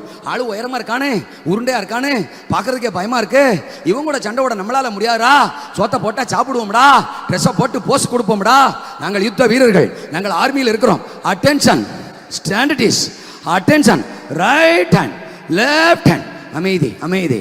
வந்துட்டான் அவன், தோத்துறான். யாரு? கொலியாத்தான். திரும்பவும் சிங்களாத்தான் கூப்பிட்றான். ஐயோ இன்னைக்கு எப்படா போறது, சமாளிக்கிறது? மச்சான் நீ போறியா? ஏண்டா என்ன அனுப்பலான்னு பார்க்க, என் முட்டையை களவாண்டு தின்னில, தோத்துறான். அதனால நீ போய் சண்டைக்கு போறியா? தோத்துறான். ஏண்டா என்னை கொல்றதுலேயே கவனமா இருக்கியாடா? அப்புறம் என்னதான் பண்ணலான்ற?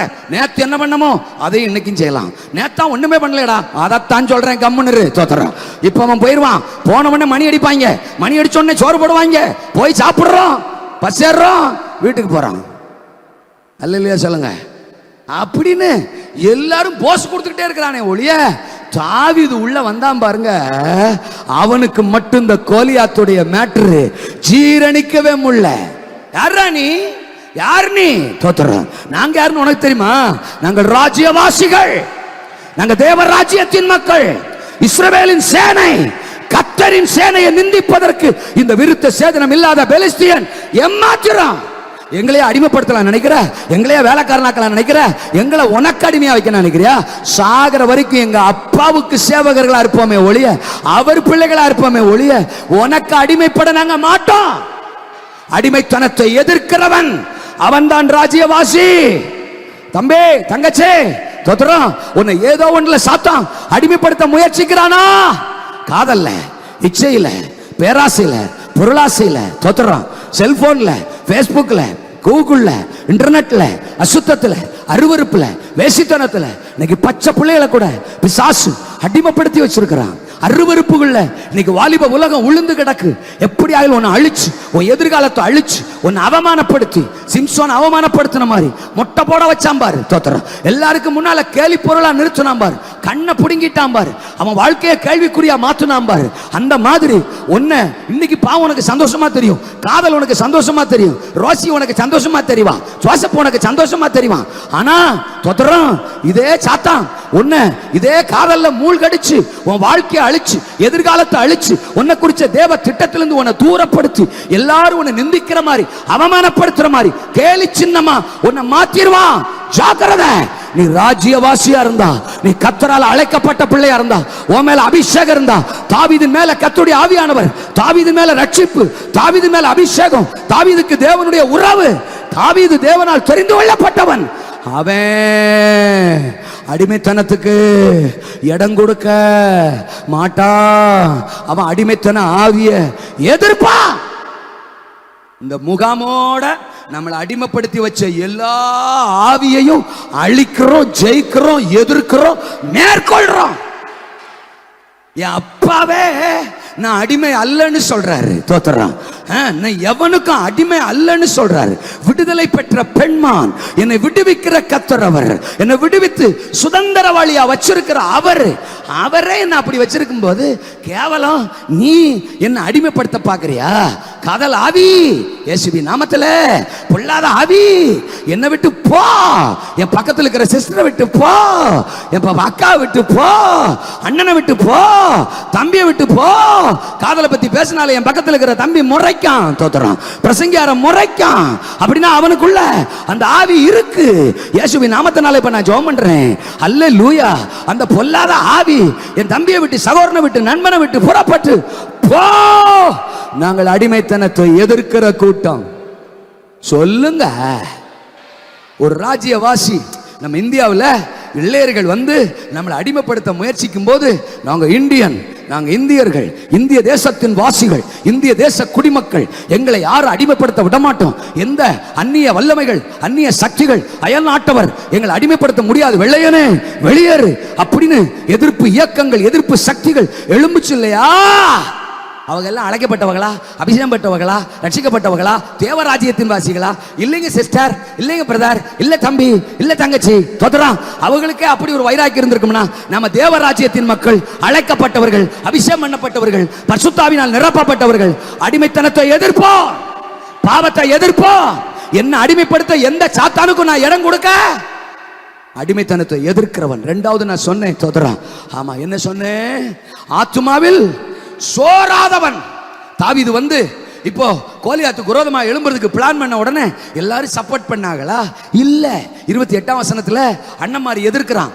33ஆம் வசனத்துல சவுல் சொல்றான், ராஜா எப்பா நீ சின்ன பைய, நீ டவுசரு, அவன் பெரிய ஆளு, தோத்துறான், அவன் சின்ன வயது முதல் யுத்த வீரன், அவன் கூட எல்லாம் சண்டை போட ஒன்னால முடியாது, அவனெல்லாம் எதிர்க்க ஒன்னால முடியாது, நானே அவன்கிட்ட தோத்துட்டேன், நானே அவனுக்கு முன்னால நிக்க முடியல அப்படின்னு அவனை பலவீனப்படுத்துற மாதிரி சவுல் பேசுறான். சகோதரர்கள் சொல்றாங்க, ஹே ஆடு மேய்க்கிற வேலையை விட்டுட்டு வந்து இங்க என்ன பெருசா குதிக்கிறேன்? நான் ஆண்டுக்காக எழும்ப போறேன், நான் ஊழியம் செய்ய போறேன், நான் பிரகாசிக்க போறேன், நான் பரிசுத்தமா வாழ போறேன், நான் பிசாசை ஜெயிக்க போறேன், நான் எழுப்புதலுக்கு காரணமா மாற போறேன், நானும் பெரிய மாற்றத்துக்கு பயன்பட போறேன்னு சொல்ற அப்படின்னு உங்களை டேமேஜ் பண்ற, டிஸ்டர்ப் பண்ற, பலவீனப்படுத்துற 4 பேர், சோர பண்ற 4 பேர் இங்க இருப்பாங்க. தோத்துறேன், கண்டிப்பா அங்க இருப்பாங்க. ஒருவேளை உங்க பக்கத்துல இருக்கலாம், ரைட் ஹேண்ட் சைடுல இருக்கலாம், லெஃப்ட் ஹேண்ட் சைடுல இருக்கலாம். இல்லாட்ட தோத்துறேன், உங்க ஆளு இந்த பக்கம் இருக்கலாம், உங்க ஆளு அந்த பக்கம் இருக்கலாம். தோத்துறேன், அது உங்களுக்கு தான் தெரியும். அல்லையா சொல்லுங்க. அப்போ கூட்டம் முடிஞ்ச உடனே பேசிக்கலாம், கூட்டம் முடிஞ்ச உடனே பாத்துக்கலாம்னு நீங்க பேசிட்டு கூட உள்ள வந்திருக்கலாம். தோத்துறேன், இப்படி உங்களை சோர பண்றது. எழும்பிடுவ நீ, தோத்துறேன், கோலியாத்தை வீழ்த்திருவ நீ, தேவ ராஜ்யத்துக்காக பிரகாசிச்சிருவ நீ, உன்னை விட்டுருவோம், உன்னை வளர விட்டுருவோம், பிரசங்கம் பண்ணுவாங்க தான், அவங்க சொல்லுவாங்க தான், அப்படி இப்படி சொல்லுவாங்க தான், நீ உடனே எழும்பிடுவியா? வாய்ப்பு இல்லை அப்படின்னு 4 டிக்கெட்டு சொல்லத்தான் செய்யும். தோத்துறோம். இப்ப அந்த டிக்கெட்டு உன் கண்ணுக்கு முன்னி வரக்கூட செய்யும். போட்டு தாக்கு, கையை உயர்த்தி அல்லேலூயா சொல்லு, ஆமெனா. என்ன பேச்ச காண? சில சீனியர் சொல்லுவாங்க, நானே அந்த ஸ்பிரிட்ல விழுந்துட்டேன், நானே காதல்ல விழுந்துட்டேன், நீலாம் நேத்து வந்த விசுவாசி, நீலாம் நேத்து வந்த ஆளு, அதெல்லாம் எழும்ப முடியாது. ஆமாண்ணா பாபா, அந்த மீட்டிங் இந்த மீட்டிங்லாம் அட்டன் பண்ணி ஒரு மீட்டிங்லையும் தேராத ஆளு. தோத்துறேன். ஆமா, நீலாம் தேர மாட்டேன் அப்படின்னு உங்களை டிஸ்கரேஜ் பண்றதுக்கு சகோதரர்கள், மூத்த சகோதரர்கள், சீனியர்ஸ் கூட 1-2 பேர் இருப்பாங்க. அந்த சீனியரையும் சேர்த்து தூக்குறார் பரிசுத்தாவியானவர் இந்த முகாமில். இயேசு ரத்தம் ஜெயம். அல்லேலூயாவா, ஆமெனா. ஆனா ராஜ்யவாசி தாவீது என்ன சொல்றான்? அந்த பாரு, என் சகோதரன் என்ன சோர நினைச்சாலும் சரி, தோத்திர சவுல் என்ன சோர பண்ணலாம்னு நினைச்சாலும் சரி, நான் அபிஷேகம் உள்ளவன், நான் அழைப்ப பெற்றவன், நான் ஆராதிக்கிறவன், கர்த்தர் என்னோடு, வாக்குத்தத்தம் என்னோடு, அபிஷேகம் என்னோடு, நான் ஆத்துமாவில சோர மாட்டேன். அல்லேலூயா. ஒரு விஷயம், நான் ஆடு மேய்க்கும் போது சிங்கம் வந்துச்சு, கரடி வந்துச்சு, ஆண்டவர் நாமத்தினால அந்த சிங்கத்தின் கரடியை அடிச்சு அது வாயில இருந்த ஆட்டுக்குட்டியை நான் திரும்பவும் பிடுங்கி எடுத்தவன். அந்த சிங்கத்தின் கைக்கும் கரடியின் கைக்கும் தப்புவித்தவர் இந்த பெலிஸ்தியன் கைக்கும் என்னை தப்புவிப்பார். அவன் தான் ராஜ்யவாசி. அல்லேலூயா சொல்லுங்க. அவன் ஆத்துமாவில் சோர்ந்து போக மாட்டான். யார் அவன் அதைரியப்படுத்தினாலும் பலவீனப்பட மாட்டான். அவன் எழும்புனதுதான். கையை உயர்த்துறாமேனா. அல்லேலூயா. 3வது நான் சொன்னேன், ஆண்டவர் தருகிறதை பயன்படுத்துகிறவன். அல்லேலூயா சொல்லுங்க. இப்ப சவுல் பாக்குறாரு, ஆகா இவன் யுத்தத்துக்கு போகணும்னு பிளான் பண்ணிட்டான், கோலியாத்தை வீழ்த்தணும் பிளான் பண்ணிட்டான், என்ன செய்யலாம்? என் ட்ரெஸ் எல்லாம் போட்டு விடுங்கடா. எல்லாத்தையும் சவுல் ட்ரெஸ் எல்லாம் மாட்டி விடுறாங்க. அதையும் இதையும் போட்டு விட்ட உடனே இப்ப தாவீது ஆளே காணும். தோத்துறோம். அவன் உள்ள மாட்டிக்கிட்டான். தோத்துறோம். ஐயோ எங்கடா தாவீது? உள்ள இருந்து சத்தம் மட்டும் வருது, என்ன கப்பத்துங்க கப்பத்துங்க கப்பத்துங்க அப்புறம் ஒண்ணு ஒண்ணா தூக்குறாங்க. அப்புறம் தான் தாவீதுக்கு உயிரே வருது. அட பாவிகளா, ஐயோ கோலியாத்தை கொல்றதுக்கு முன்னாடி என்ன கொல்றான்னு பாத்தீங்களே, இந்த அபியாசம் எனக்கு இல்ல, அது எனக்கு சூட்டு ஆகாது, சவுல் ட்ரெஸ் எனக்கு மேட்ச் ஆகாது. திருன்னு ஓடுறான். எங்கடா ஓடுறான்? எஸ்கேப் ஆகி ஓடுறான்னு பார்த்தா ஆத்துக்கு ஓடுறான். 5 கூழாங்கல் எடுக்கிறான், கவன்ல வைக்கிறான், சுத்துறான். ஏண்டா எங்கடா போறாங்க? அல்லேலூயா, கல் எடுக்க போறாங்களா? கர்த்தருக்கு ஸ்தோத்திரம். ஆமா, கல் எடுத்த உடனே ஐயோ இது கொக்கு தானடா, கொல்லலாம். நேத்து வரைக்கும் கொக்கு, இன்னைக்கு கோலியாத்து. ஸ்தோத்திரம். இதுதான் தேவன் எனக்கு கொடுத்த கிருபை, இதுதான் தேவன் எனக்கு கொடுத்த தாளந்து. அல்லேலூயாவா. தேவன் எனக்கு தந்ததை நான் பயன்படுத்துவேன். அவங்கள மாதிரி பாட வரல, இவங்கள மாதிரி பேச வரல, அவங்கள மாதிரி கிருபை இல்லை, இவங்கள மாதிரி தாளந்து இல்லை, அப்படிலாம் யோசிக்காதீங்க, பலவீனப்படாதீங்க, சோர்ந்து போகாதீங்க.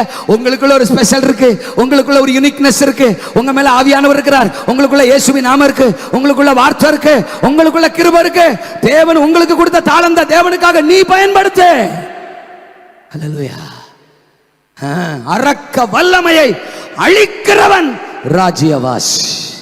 50ஆம் வசனத்துல படிக்கிறோம். தோத்துறோம். அந்த கூழாங்கல்ல எடுத்து எய்ததுனால, கவல்ல வச்சு சுத்தி விட்டதுனால, புத்தி இல்லாதவன் நெத்திய காட்டிட்டான், புத்தி உள்ளவன் சுத்தி விட்டுட்டான். கிரு கிரு கிரு கிரு கிரு கிரு டப்பு, கிரு கிரு கிரு கிரு கிரு கிரு டப்பு. சோலி முடிஞ்சு. அல்லையா சொல்லுங்க. அப்போ நீ ராஜ்யவாசியா இருந்தா, நீ அபிஷேகம் உள்ளவனா இருந்தா, நீ தாவீதா இருந்தா, மற்றவனுக்கு தெரியாத எதிரியின் பலவீனத்தை உனக்கு காட்டி கொடுப்பாரு. அவனுக்கு எதிரியின் பலன் தான் தெரியும், உனக்கு எதிரியின் பலவீனத்தை தெரியும். சவுலுக்கு தெரியாத ஒண்ணு தாவீதுக்கு கர்த்தர் காட்டி கொடுத்தாரு. ராஜ்யவாசி அரக்கனை அழிப்பான், அரக்க வல்லமையை அழிப்பான், கோலியாத்தை அழிப்பான், பிசாச அழிப்பான். தோதரா அனைத்தையும் கொள்ளையிடுவா. 53ஆம் வசனம். பெலிஸ்தியரையும் அவருடைய பாளையங்களையும் என்ன செய்தார்களா? கொள்ளையிட்டார்கள். இவங்களை கொள்ளையடிச்சிடணும், இவங்களை அழிச்சிடணும் அப்படின்னு கோலியாத்து வந்தான். பெலிஸ்திய கூட்டம் வந்துச்சு. ஆனா இப்ப என்ன நடந்துச்சு? கோலியாத்து விழுந்துட்டான், தாவீது ஜெயிச்சுட்டான். பெலிஸ்தியர்களை, பெலிஸ்தியுடைய பாளையங்களை, அவங்கள்ட்ட இருந்த உடைமைகள் எல்லாத்தையும் இப்ப தேவனுடைய ராஜ்யத்தின் மக்கள் கொள்ளையிட்டார்கள். நீங்க எழும்பி புறப்பட்டு போக போறீங்க. பட்டணத்தை கொள்ளையிட போறீங்க, கிராமத்தை கொள்ளையிட போறீங்க, ஆத்துமாக்களை கொள்ளையிட போறீங்க, நண்பர்களை கொள்ளையிட போறீங்க. சாத்தானுடைய இருளுடைய ராஜ்யத்துக்குள்ள அடிமைப்பட்டு கிடக்கிற அவனுடைய மக்களை, அவனுடைய உடைமைகளை ஆயிரக்கணக்கில் நீங்க கொள்ளையிட போறீங்க. நீங்கள் ராஜ்யவாசிகள். எழும்பி நிற்போம், நாம் ஜெபிப்போம். கர்த்தர் இந்த பகல் நேரம் நம்மோடு கூட பேசி இருக்கிறார். ராஜ்யவாசி அடிமைத்தனத்தை எதிர்ப்பவன், ராஜ்யவாசி ஆத்துமாவில் சோராதவன், ராஜ்யவாசி ஆண்டவர் தருகிறதை பயன்படுத்துகிறவன், ராஜ்யவாசி அரக்க வல்லமையை அழிக்கிறவன், ராஜ்யவாசி அனைத்தையும் கொள்ளையிடுகிறவன். Listen me. ஒரு பில்லி கிரகாமுக்கு அறிவிக்கப்பட்ட சுவிசேஷம் தான் நமக்கு சொல்லப்பட்டது. ஒரு ரெய்னார்ட் போங்கேக்கு சொல்லப்பட்ட சுவிசேஷம் தான் நமக்கு சொல்லப்பட்டது. ஒரு ஸ்மித் விக்கல்ஸ்வொர்த், ஒரு டாக்டர் பாலியாங்கிச்சோ அவர்களுக்கு சொல்லப்பட்ட சுவிசேஷம் தான் நமக்கு சொல்லப்பட்டது. அவர்களை லட்சங்களை கொள்ளையிடுகிறவர்களா கர்த்தர் பயன்படுத்தினார். அமெரிக்க கண்டத்தை அசைக்கிறவரா பில்லி கிரகாமை பயன்படுத்தினார். ஆப்பிரிக்க கண்டத்தை அசைக்கிறவரா ரெய்னார்ட் போங்கேயை பயன்படுத்தினார். தென்கொரியா தேசத்துல எழுப்புதலை கொண்டு வர்றவரா பாலியாங்கிச்சோவை பயன்படுத்தினார். அந்த தேவன் தான் நம்மளே அழைச்சிருக்கிறார். அந்த சுவிசேஷம் தான் உங்களுக்கு சொல்லப்பட்டிருக்கு. நீங்களும் ராஜ்யத்தின் மக்கள், நீங்களும் அபிஷேகம் பண்ணப்பட்ட பிள்ளைங்க, ஆண்டவருடைய பிள்ளைங்க. ஒருவேளை இதுவரை உங்க வாழ்க்கையில் அபிஷேகம் வரலையா, ரட்சிப்பு வரலையா, அந்த முகாமில் உன்னை விட்டு கொடு. நீ தேவ ராஜ்யத்துக்குரியவனா உள்ள வந்துரு. தோத்திர பிசாசின் ஆளுகைக்குள்ள வேண்டாம், இருளின் ராஜ்யத்துக்குள்ள வேண்டாம். அவன் உன்னை அழிச்சிருவான். தேவ ராஜ்யத்துக்குள்ள வா. கரங்களை உயர்த்தி எத்தனை பேர் கர்த்தர் இன்னைக்கு என் கூட பேசினாரு? என்னை அர்ப்பணிக்க விரும்புறேன்னு சொல்றவங்க மட்டும் கரங்களை உயர்த்துங்க. என்னை ஒப்பு கொடுக்க விரும்புறேன், ராஜ்யவாசியான வாழ விரும்புறேன், உங்க ஆளுகைக்குள்ள இருக்க விரும்புறேன். நீங்க உங்க சித்தத்தை செய்கிற ஒரு வாலிபனா நான் மாற விரும்புறேன். ஆண்டவரே, அன்றைய கரங்களை உயர்த்திருக்கிற நம்முடைய பிள்ளைகளுக்காக ஜெபிக்கிறேன். ஆண்டுடைய வல்லமை நம்முடைய பிள்ளைகள் மேல இப்பொழுது இறங்குவதாக, இறங்குவதாக. தாவீதின் மேல இருந்த அபிஷேகம் நம்முடைய பிள்ளைகள் மேல இப்பொழுதே விழுவதாக. ஒரு அக்கினி விழுகிறதுக்காய் நன்றி, வானம் திறக்கப்பட்டிருக்கிறதுக்காய் நன்றி, அபிஷேகம் விழுகிறதுக்காய் நன்றி. இவங்க உங்க மக்களப்பா, உங்க ராஜ்யத்தின் மக்களப்பா. சத்துருவின் ராஜ்யத்தை எதிர்க்கிற கூட்டம் அப்பா, அவனை மடங்கடிக்கிற, அவனை வீழ்த்துகிற, அவனை மேற்கொள்ளுகிற கூட்டம் அப்பா. ஆயிரக்கணக்கான இளைஞர்களை, வாலிபர்களை, தேசத்தின் ஜனங்களை மீட்டெடுக்கிற ஆண்டவரே உம்முடைய மக்கள் சுவாமி. கர்த்தர் அபிஷேகையோ நல்ல கரங்களை தட்டி கர்த்தரை மகிமைப்படுத்துவோம். வல்லமை வல்லமை வல்லமை வல்லமை வல்லமை இயேசுவின் நாமத்தில் பிதாவே.